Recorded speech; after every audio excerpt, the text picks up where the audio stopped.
वेलु नाचियार और उनकी commander in chief Kuyili दो असाधारण महिलाएं थीं जिन्होंने स्वतंत्रता के पहले युद्ध से बहुत पहले अंग्रेजों से लड़ाई लड़ी थी। इस ऐतिहासिक युद्ध को भारत में दमनकारी अंग्रेजों के खिलाफ पहले आंदोलनों में से एक माना जाता है। वेलु नाचियार रामनाथपुरम की राजकुमारी थी। वह राजा सेतुपति की एकमात्र संतान थी। राजा उसे पुत्र से कम नहीं मानता था। उन्होंने वलारी की मार्शल आर्ट शैली, घुड़सवारी, तीरंदाजी और तलवारबाजी सीखी।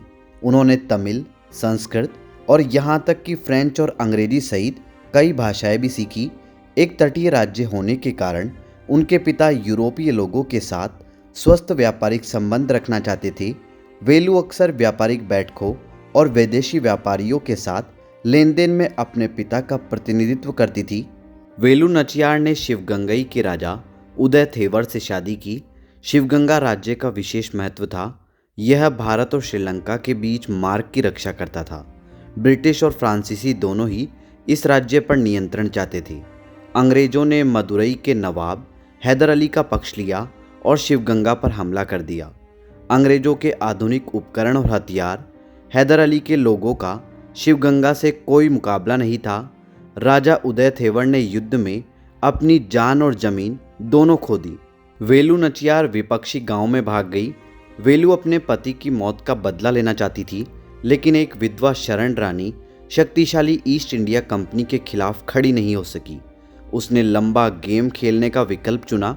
उन्होंने अपने जासूसों को अंग्रेजी भाषा सिखाई और उन्हें अनुवादक के रूप में अंग्रेजों के खेमे में बिठा दिया। जल्द ही उन्हें हैदर अली और अंग्रेजों के बीच दरार के बारे में पता चल गया।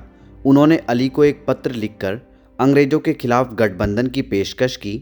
8 साल बाद पूरी योजना के बाद वेलु अपना राज्य वापस लेने के लिए तैयार हो गई। वह बढ़त हासिल करने के लिए आश्चर्य के तत्व का उपयोग करना चाहती थी। उसने एक गुप्त मिशन के लिए अपने विश्वस्त कमांडर इन चीफ कुइली को नियुक्त किया।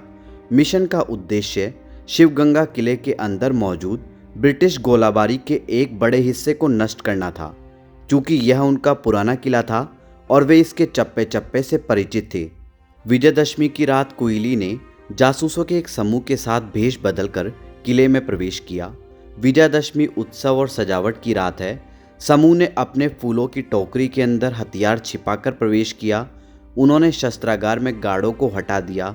फिर उन्होंने कुइली को घी में भिगोकर आग लगा दी।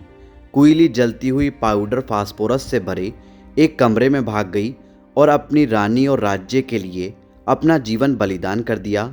देखते ही देखते सारा शस्त्रागार नष्ट हो गया। विस्फोट को अपना सुराग मानकर वेलु ने किले पर आक्रमण कर दिया।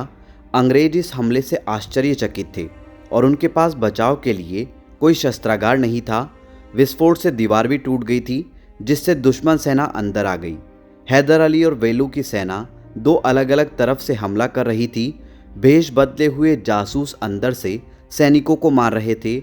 उस रात वेलु के लिए कुछ भी गलत नहीं हुआ और हमले के 2 घंटे के भीतर ही उसने किले पर दोबारा कब्जा कर लिया। जब ब्रिटिश अधिकारियों को इस पूरी तरह से क्रियान्वित योजना के बारे में पता चला तो उन्होंने रानी के साथ अब और हस्तक्षेप न करने की कसम खाई। वह अगले 10 वर्षों तक अपने राज्य पर शासन करती रही। बाद में उन्होंने अपनी बेटी को राजगद्दी सौंप दी। वेलु नाचियार को तमिल लोग वीर मंगई के नाम से याद करते हैं। रानी वेलु नाचियार के बारे में अपनी राय हमारे साथ कमेंट बॉक्स में ज़रूर शेयर करें। धन्यवाद।